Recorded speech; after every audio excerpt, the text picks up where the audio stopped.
Bem-vindo ao podcast da LS Jus. Olá. Hoje a gente vai mergulhar num tema, olha, super importante e que mexe com a vida de muitos aposentados no Brasil, a famosa revisão da vida toda. Temos aqui umas análises para ajudar a gente a entender essa questão, que é, assim, um pouco complexa. O nosso objetivo aqui é clarear o que é essa revisão, porque ela se tornou tão falada, né? E qual é a situação dela hoje, principalmente depois de umas decisões bem importantes lá do Supremo Tribunal Federal, o STF. Basicamente, é uma busca por mais justiça na hora de calcular a aposentadoria. Ok, então vamos tentar desatar esse nó. A ideia parece até simples, né? Poder usar todas as contribuições feitas para o INSS a vida inteira mesmo, para calcular o benefício. Inclusive aquelas mais antigas, antes de julho de 94 do Plano Real. Exato. E não só as mais recentes, depois do real. Para algumas pessoas que talvez ganhassem melhor lá atrás, isso poderia, assim, aumentar o valor da aposentadoria. Parece justo, né? Só que, bom, a coisa não foi tão simples assim na prática. Para a gente começar, o que é exatamente essa tal de revisão da vida toda? Então, de forma bem direta, é a chance que o aposentado tem de pedir para o INSS refazer o cálculo da aposentadoria dele, Uhum. incluindo no cálculo aqueles salários de contribuição mais antigos, de antes de julho de 1994.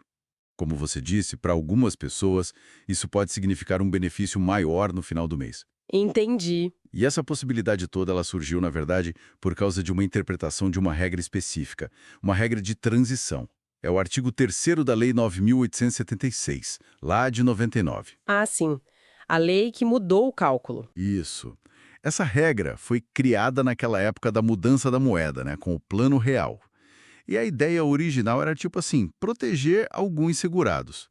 Só que ela teve um efeito meio inesperado. Que foi? Para outros segurados, essa mesma regra acabou descartando as contribuições antigas.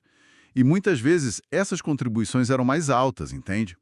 Então, na prática, acabou prejudicando o valor final da aposentadoria de muita gente. Nossa, que coisa. E o STF chegou a reconhecer que essa revisão mais ampla era um direito, né? Teve o julgamento do tema 1102, acho. Foi uma super notícia na época. Foi uma vitória importante. O STF validou, sim, essa possibilidade. Só que aí, logo depois, o próprio STF deu uma freada nisso, né? Como é que foi isso? Parece que a coisa mudou de figura. Pois é. E foi aí que a situação ficou bem mais complicada. O STF usou um instrumento jurídico chamado modulação de efeitos. Modulação de efeitos. O que isso quer dizer na prática? Na prática, o STF decidiu que aquela regra favorável à revisão, que eles mesmos tinham validado, só valeria, assim, sem discussão, para quem já tivesse uma decisão final na justiça. O que a gente chama de trânsito em julgado, sabe? C. Quando não cabe mais recurso. Exato. Isso tinha que ter acontecido até uma data específica, 13 de dezembro de 2022. Quem entrou com a ação antes, confiando na possibilidade da revisão, mas ainda não tinha essa decisão final, bom, essa pessoa ficou numa situação muito incerta. Um limbo jurídico mesmo. Caramba! E isso, pelo que a gente leu, gerou uma distorção, assim, enorme. Uma baita desigualdade, né? Com certeza. As fontes que a gente analisou citam casos de pessoas, nossa, na mesmíssima situação. Histórico parecido, entraram com ação mais ou menos na mesma época. E tiveram resultados completamente diferentes. Exatamente. Um conseguiu a revisão porque, sei lá, o processo dele andou mais rápido, caiu numa vara mais ágil. Uhum. E o outro, na mesma situação, não conseguiu. Só por causa do ritmo da justiça. Isso parece muito injusto. Fere totalmente aquele princípio da isonomia, né? Da igualdade. Fere sim, é um paradoxo, né? Porque a modulação é uma ferramenta que, em tese, existe para trazer segurança jurídica, para evitar mudanças bruscas que prejudiquem todo mundo. Certo. Mas, nesse caso específico, ela acabou criando uma insegurança jurídica muito grande e, como você disse, uma injustiça para quem estava ali no meio do caminho buscando seu direito. Pois é. Isso mexe com um princípio fundamental do direito, que é a proteção da confiança. Quem foi atrás da justiça, agindo de boa-fé, confiando nas regras que valiam na época, nas decisões que existiam, essa pessoa espera ter a sua situação, a sua expectativa protegida, né? Com certeza. A pessoa agiu certo, né? Exato. E a própria Lei de Introdução às Normas do Direito Brasileiro, a LINDB, lá no artigo 23 ela fala sobre isso. sobre a necessidade de levar em conta essas expectativas legítimas quando há uma mudança de interpretação ou de decisão. Deveria haver um regime de transição para proteger essas pessoas. Entendi. E diante desse cenário todo complicado, o que está acontecendo agora? Essa briga continua? Tem alguma luz no fim do túnel para quem ficou nesse limbo aí? Olha, a luta continua assim. O pessoal está usando uns recursos específicos chamados embargos de declaração, que foram apresentados lá no STF. Embargos de declaração. Para que servem esses embargos? O objetivo principal não é reabrir toda a discussão se a regra lá de 99 era válida ou não. Isso aí o STF já decidiu. O ponto agora é outro. Qual? Né, pedir para o STF esclarecer alguns pontos que ficaram meio omissos, sabe? Principalmente como a decisão dele se aplica a esses casos que ficaram pendentes.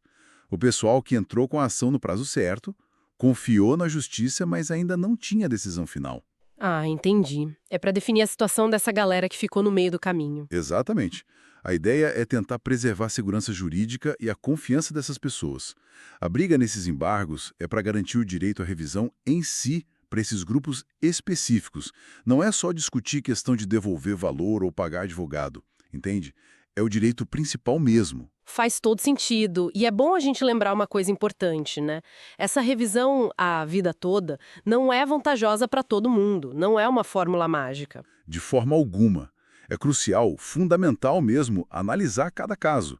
Pegar o histórico de contribuições da pessoa, fazer as contas direitinho. Com a ajuda de um fracional, né? Um advogado especialista em previdência. Sim, essencial. Para ver se, no caso daquela pessoa específica, incluir as contribuições antigas realmente vai aumentar o benefício. Às vezes pode até diminuir, dependendo do histórico. Verdade. E também tem que ver se ainda está no prazo para pedir, né? Existe um prazo para isso. Isso tem a questão da decadência, o prazo de 10 anos, tem que verificar tudo isso. Então, resumindo essa história toda, a gente tem um direito à revisão da vida toda, que foi reconhecido pelo STF, o que foi ótimo, Uhum. mas a forma como essa decisão foi aplicada, com a modulação de efeitos, acabou criando barreiras e situações que parecem muito injustas para um monte de aposentados que, agiram corretamente, confiaram no sistema. Ficar de olho no que o STF vai decidir sobre esses embargos é fundamental agora, sem dúvida. E toda essa situação deixa a gente com uma reflexão importante, né? Como é que o sistema de justiça pode encontrar um equilíbrio Equilíbrio entre o quê? entre a necessidade que ele tem de evoluir, de mudar interpretações ao longo do tempo, e, ao mesmo tempo, a obrigação que ele tem de proteger as expectativas justas, legítimas, dos cidadãos que confiaram nas regras do jogo que estavam valendo. Nossa, é uma pergunta difícil. É um equilíbrio delicado, muito delicado, mas ele é essencial para que as pessoas continuem confiando na própria justiça, né?